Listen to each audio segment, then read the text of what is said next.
kanya. Hello partners all over the world. So ayan po, sa mga nakakapanood ng video na to, so magpapakilala po muna ako. So ayan, I'm Coach Hamna Salih, dating OFW din sa bansang Saudi Arabia. And ngayon for good na po.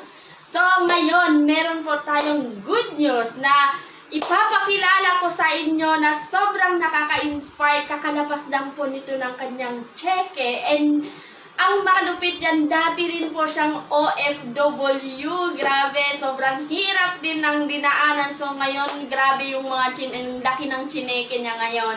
So siya na po ang magpapakilala sa kanya. So yan, grabe sa... Yes, so thank you Coach Hamna, 'di ba? Isa sa mga OFW na ako nagtiwala sa kanya kasi siya po ang nakapag-invite sa akin, 'di ba? So pareho po kaming OFW. So noon nagdalawang isip ako pero nakita ko siya kumikita na siya, 'di ba? So thank you Coach Hamna dahil sa nagiging platform ka dito sa buhay ko, 'di ba? So dito nakilala ko negosyo dahil sa iyo. So by the way, I'm Coach Marif Tegunan, isa sa mga OFW sa bansang Qatar. So almost 7 years din akong OFW. So, di ba? So, matagal po akong abroad. So, yung 9 months na lang ako pauwi dito sa Pilipinas. So, doon po ako nag-isip. Sabi ko, ilang taon na po ako nag-abroad. Tapos ngayon, 9 months na lang pauwi na ako sa Pilipinas. Pero wala akong ipon.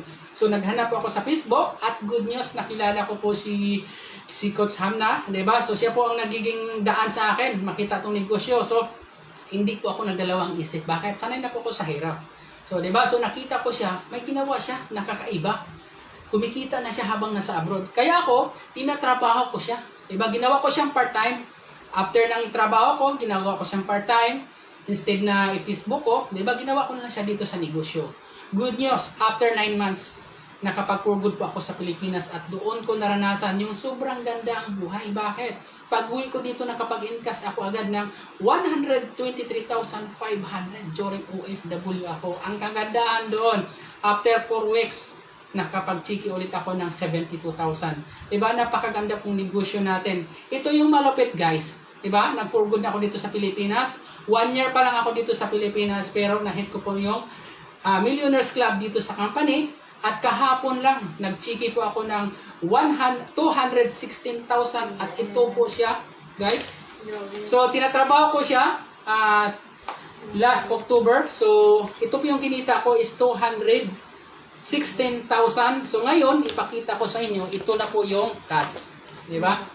So kung isipin mo guys, tulad mo rin ako na isang OFW. Diba? Kung ikaw yung isang OFW, huwag ka pong magdalawang isip.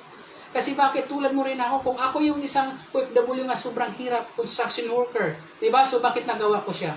So ngayon, ilang Pasko pa ang gusto mo mangyari sa pamilya mo. Diba? Ngayon, humahanap pa ng paraan. Kung na-invite ka ni Coach Ham na maghanap pa ng paraan, bakit?